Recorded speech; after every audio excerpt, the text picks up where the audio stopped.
Os negros são maioria no país. Somam 52,9% da população, segundo o último censo do IBGE. Mas apenas 5% ocupam cargos de alto escalão nas 500 maiores empresas do Brasil. Os negros encontram barreiras para entrar e para evoluir no mercado de trabalho. Processos por racismo também se acumulam nos tribunais. O que as empresas poderiam fazer para mudar esse quadro? Eu sou Gilberto Nascimento e esse é o Diálogo São Paulo. Olá, o Diálogo São Paulo fala hoje sobre desigualdade no mercado de trabalho. Para debater o assunto, recebemos a juíza federal Milene Pereira Ramos, titular da 20ª Vara do Trabalho e integrante da Comissão de Igualdade Racial da OAB. Obrigado pela presença, Milene. Muito obrigada pelo convite, é um prazer estar aqui. Também no programa, o advogado Daniel Teixeira, coordenador de projetos do CERT, Centro de Estudos de Relações do Trabalho e Desigualdade. Obrigado pela presença, Daniel. Eu que agradeço. Milene, a Justiça do Trabalho é a que tem mais processos por causa de racismo e também o maior número de condenações. Por que razão? Na verdade, os processos a nível judicial, quando se trata de racismo na relação de emprego, né, uma alegação de racismo durante a relação de emprego, eles são de competência da Justiça do Trabalho. Esses processos, eu observo que algumas décadas atrás, coisa de 20 anos, eles eram realmente uma exceção, uma raridade dentro da Justiça do Trabalho. Raramente você recebia uma reclamação trabalhista em que o empregado dizia-se assediado ou discriminado por conta de sua raça ou de sua etnia. Mas eu observo que nos últimos anos, esse número de casos, eles têm realmente se multiplicado. Não só com relação à discriminação racial, mas também com relação ao assédio moral, que é muito maior, né? Ele é mais frequente em empregados pertencentes a não seria minorias, mas maiorias étnicas, como negros, ou por conta de discriminação religiosa. Então, realmente, esses processos têm ficado cada vez mais frequentes. Quer dizer, infelizmente, um fato muito comum de a pessoa ser preterida ali na disputa de uma vaga por causa da questão racial. Sim, na Justiça do Trabalho, os processos versam basicamente sobre o que existe na sociedade. E nós vivemos uma sociedade racista. Muito embora exista um mito de uma democracia racial, esse mito aos poucos vem caindo. E nesses processos, o que nós observamos é que muitas vezes o que está fora, né, da sociedade, o que está fora da relação de emprego, aquele racismo que é comum, né, na sociedade, ele se expressa também dentro da relação de emprego. Então, quem é racista fora do trabalho, ele entra no trabalho e não deixa de ser racista, né? Ele vai repetir aquela mesma crença, aquele mesmo posicionamento. Daniel, o número de processos aumentou bastante, como a gente acabou de ver, a Milene acabou de colocar.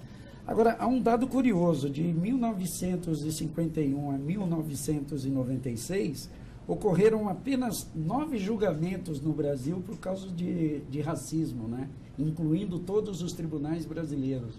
Era uma prova evidente de que era um assunto que não era discutido ou não se tomava providências da maneira que deve ser tomada, né? Pois é, isso retrata um pouco esse momento que a gente vive de maior conscientização das pessoas a respeito do racismo, que é um dado positivo e, ao mesmo tempo, uma atuação mais pulverizada dos advogados nesse tema. Antes você tinha um número de organizações militantes, era outra legislação também, que não previa como crime por boa parte desse período, não é?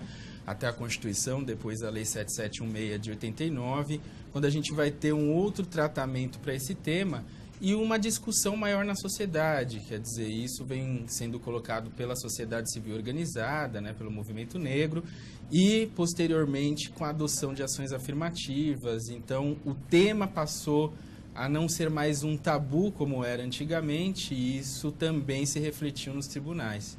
Certo. Ô Milene, quer dizer, é um fato incontestável a questão de que o negro sempre encontra dificuldade para, por exemplo, tanto para conseguir o trabalho como para ascender também nas empresas, né? Sim, infelizmente é uma realidade que os negros aqui no Brasil já estão acostumados.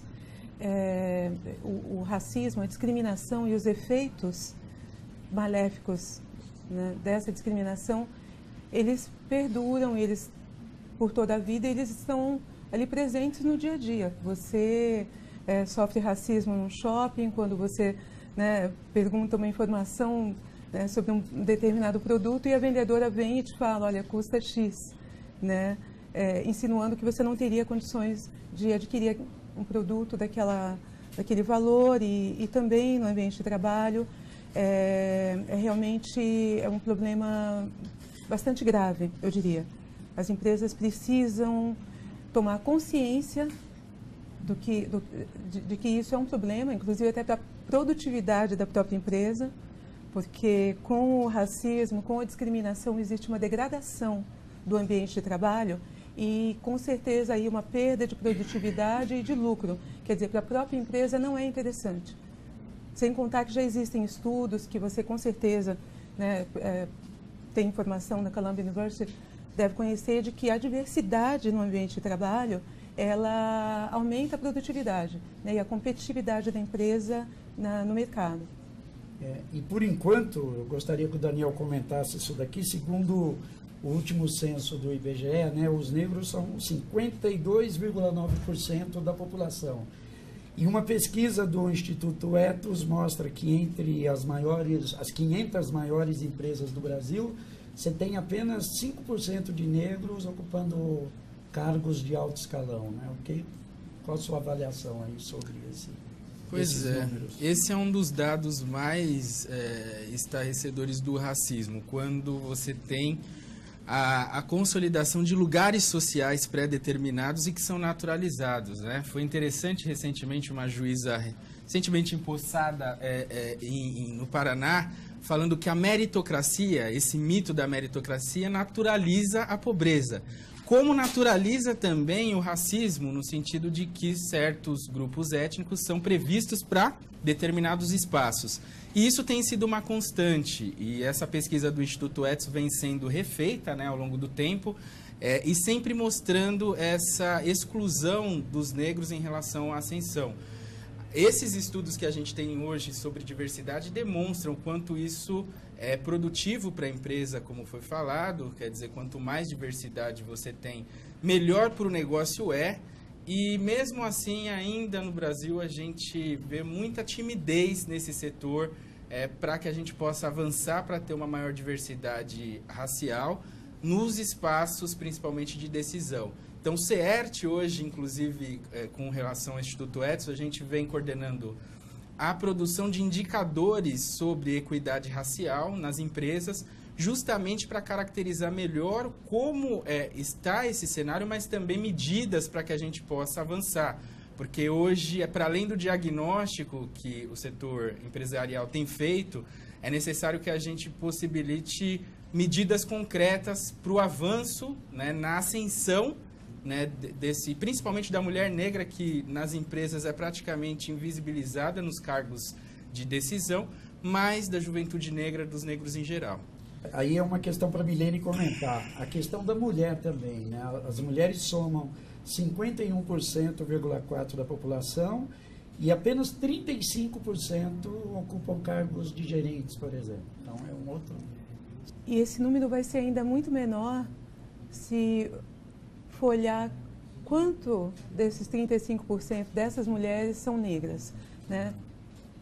Provavelmente deve chegar a algo em torno de 2% no máximo. Por certo, a questão da mulher, da discriminação de gênero contra a mulher, ainda reflete aqui a questão do que a sociedade vê, como a sociedade vê a mulher, como a sociedade trata essa mulher. Então, existe uma dificuldade muito grande de ascender, primeiro de conseguir o posto, depois de poder progredir dentro dessa empresa, dessa corporação, né, em comparação com os homens. Mas se sabe também que o IBGE, os últimos censos têm deixado claro que as mulheres hoje já têm um grau de escolaridade mais avançado que o dos homens e passam mais anos estudando que os homens, ou seja, elas são mais preparadas, mas quando chegam no mercado de trabalho, elas são rejeitadas ou colocadas numa posição inferior àquela que realmente poderiam ocupar se fossem homens, por exemplo. Certo. No próximo bloco, nós vamos falar, queria ouvir de vocês, sobre o que as empresas no Brasil poderiam fazer para que houvesse uma maior diversidade nos seus quadros, tá bom? O Diálogo São Paulo vai fazer um rápido intervalo e daqui a pouco a gente volta.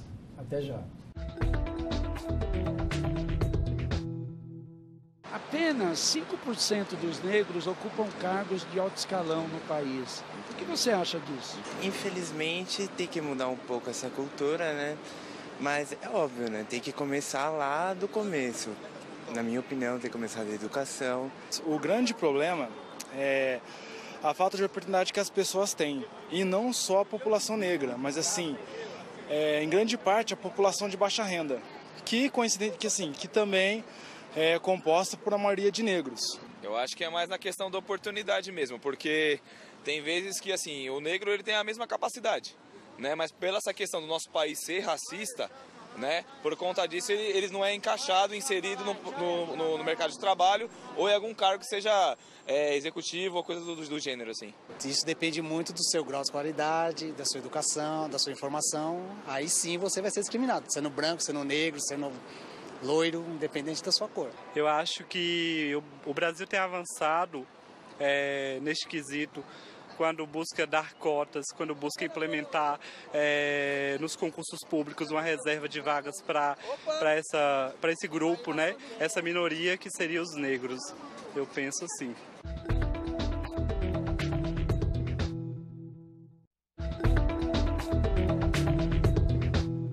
Estamos de volta. O Diálogo São Paulo fala hoje sobre desigualdade no mercado de trabalho. Para debater o assunto, recebemos a juíza federal Milene Pereira Ramos, titular da 20ª Vara do Trabalho de São Paulo. Também no programa, o advogado Daniel Teixeira, coordenador de projetos do Centro de Estudos de Relações do Trabalho e Desigualdades.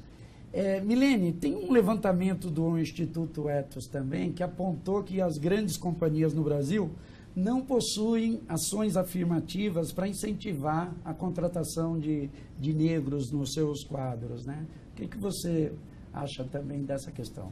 Diferentemente do que já ocorre nos Estados Unidos, onde as empresas levam muito a sério a questão da responsabilidade social corporativa, esse conceito ainda é um pouco novo aqui no Brasil.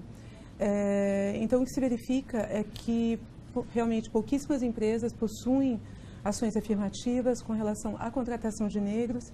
Existe, até por conta disso, um projeto de lei em andamento que visa instituir cotas, então, para que as empresas, né, com um determinado porte, né, número de empregados, tenham que ser obrigadas a contratar funcionários negros. A exemplo do que já acontece no funcionalismo público, onde você já tem aí cotas, né, 20% em média, reservadas para candidatos negros. Eu acredito que essas empresas, né, nós sabemos que as pesquisas, mais de 50% da população no Brasil é negra, mas hoje existe um movimento muito maior de demonstrar o que significa ter mais de 50% de negros na população. Então, existe uma demanda muito maior do movimento negro por visibilidade, por estar incluído na mídia, por estar incluído no consumo, e também para as empresas, elas vão ter que observar isso de uma forma mais particularizada. Daniel, além da questão das cotas, que é de fundamental importância, já foi colocada aí pela Milene, como é um assunto, é o tema lá, a principal preocupação do trabalho do CEFT, né? O que mais as empresas podem fazer ou devem fazer para ampliar a diversidade assim nos seus quadros? Olha, de fato, esse cenário todo é mais avançado em alguns países, né, principalmente nos Estados Unidos, onde você vê diversas práticas adotadas em diferentes empresas, desde escritório de diversidade até o mapeamento do seu perfil demográfico, porque é preciso, antes de mais nada, saber em que situação a empresa está. Não é? Então, isso vem começando no Brasil de forma mais efetiva. Algumas empresas têm começado a saber quem são, antes de mais nada, em relação a seu perfil. Quem são os funcionários, em que posição eles se encontram. Então, esse é o primeiro passo para a empresa poder tomar outras medidas mais concretas em termos da melhora do quadro. Então, esse cenário de um senso de diversidade é um passo fundamental. Treinar, capacitar, dialogar com os seus setores de RH, não é? que fazem a seleção, que trabalham toda essa parte da inserção e ascensão dos profissionais, retenção, parte de demissão, porque a desigualdade ela perpassa todos esses diferentes processos. Então, atuar em cada um deles de uma maneira precisa, entendendo como está a instituição num primeiro momento, é fundamental para que se possa ter soluções para cada uma dessas empresas, para que elas possam entender onde elas devem chegar no curto prazo, no médio prazo, no longo prazo. Planejar um programa de diversidade que inicia primeiro no que a gente chama do quesito cor, na informação sobre raça, cor dos seus funcionários no perfil demográfico. Porque a distribuição das posições, ela está ligada, evidentemente, ao preconceito e à discriminação, né? Então, ampliando um pouco a questão colocada pelo Daniel, o que efetivamente a empresa deveria fazer? Treinamentos também resolveriam essa questão, Milene? Existem várias medidas estratégicas que as empresas conscientes de seu papel social, elas podem adotar para integrar essa diversidade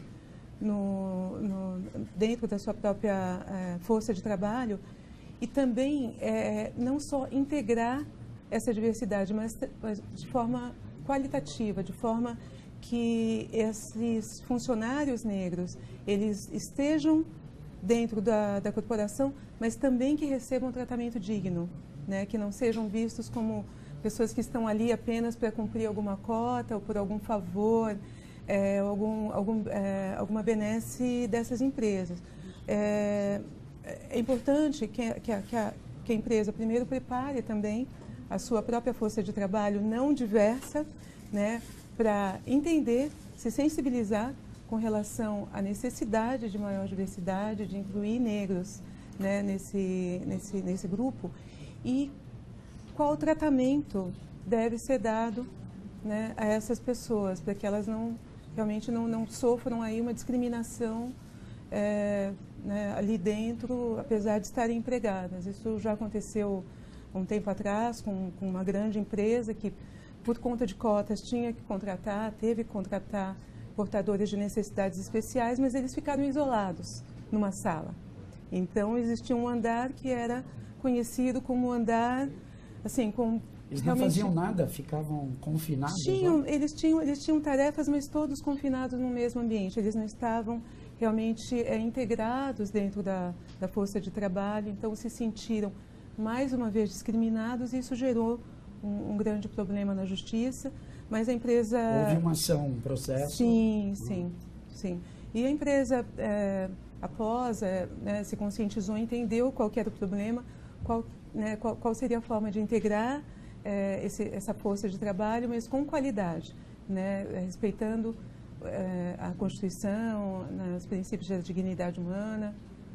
E há momentos assim que lá no judiciário, por exemplo, vocês buscam uma conciliação com a empresa?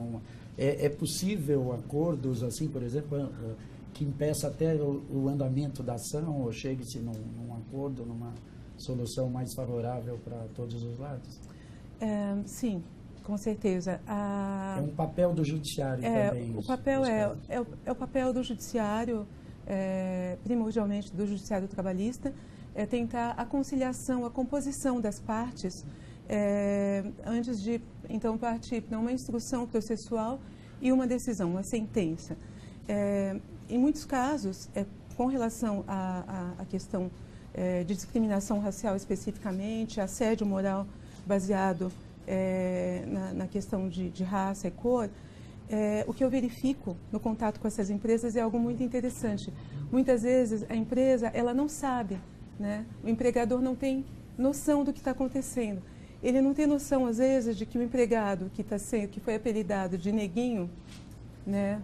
Mas que se chama José, não se sente confortável com aquela alcunha que ele recebeu.